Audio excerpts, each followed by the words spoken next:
I started this channel to share my passion for bonsai with you all and to help you create your own beautiful living art. Unfortunately, there are some things that you should not do if you don't want to kill your bonsai. So today I am going to talk about 5 things that you should never do as a beginner in bonsai. And let's get right into it. First thing you should never do is use regular garden soil.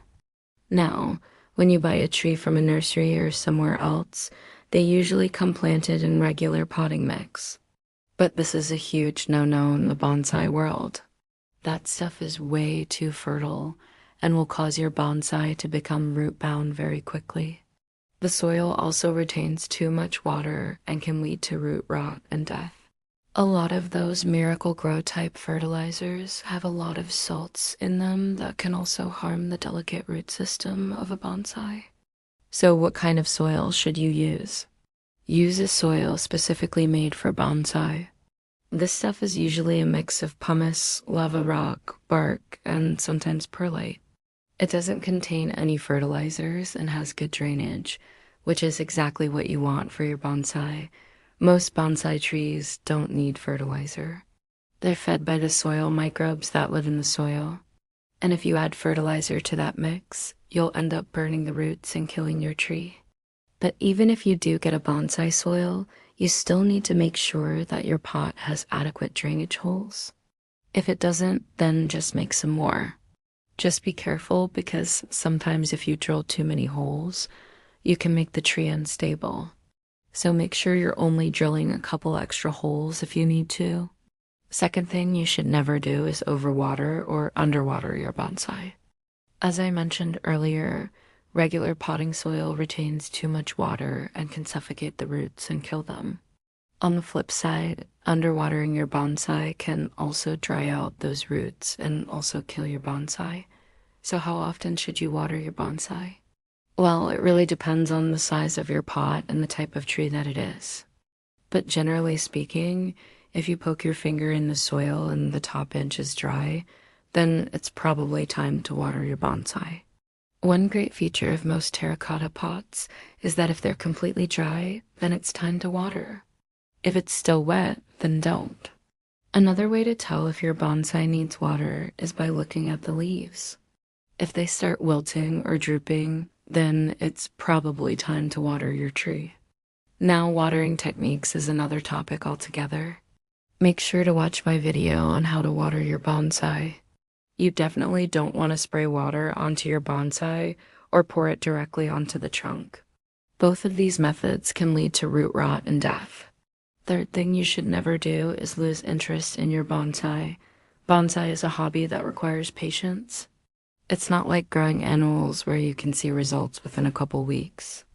Sometimes it can take months or years to see new growth on a bonsai. So why would anyone want to get into this hobby?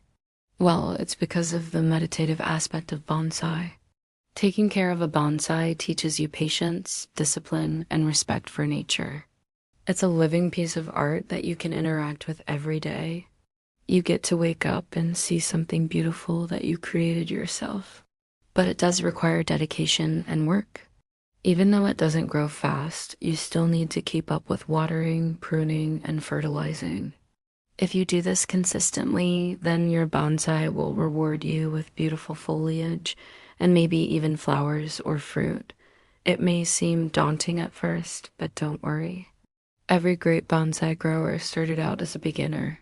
We were all once in your shoes and didn't know anything about this hobby. With enough practice, you'll become a master of bonsai. So don't ever lose interest in this amazing hobby. The fourth thing you should never do is force work on a weak tree. A lot of people try to rush the development of their bonsai. They want to prune off all the leaves and get a really dense, leafy tree really quickly. The problem with this is that you'll end up stressing out your tree. And if it's not strong enough, it could die. Remember, bonsai is all about balance.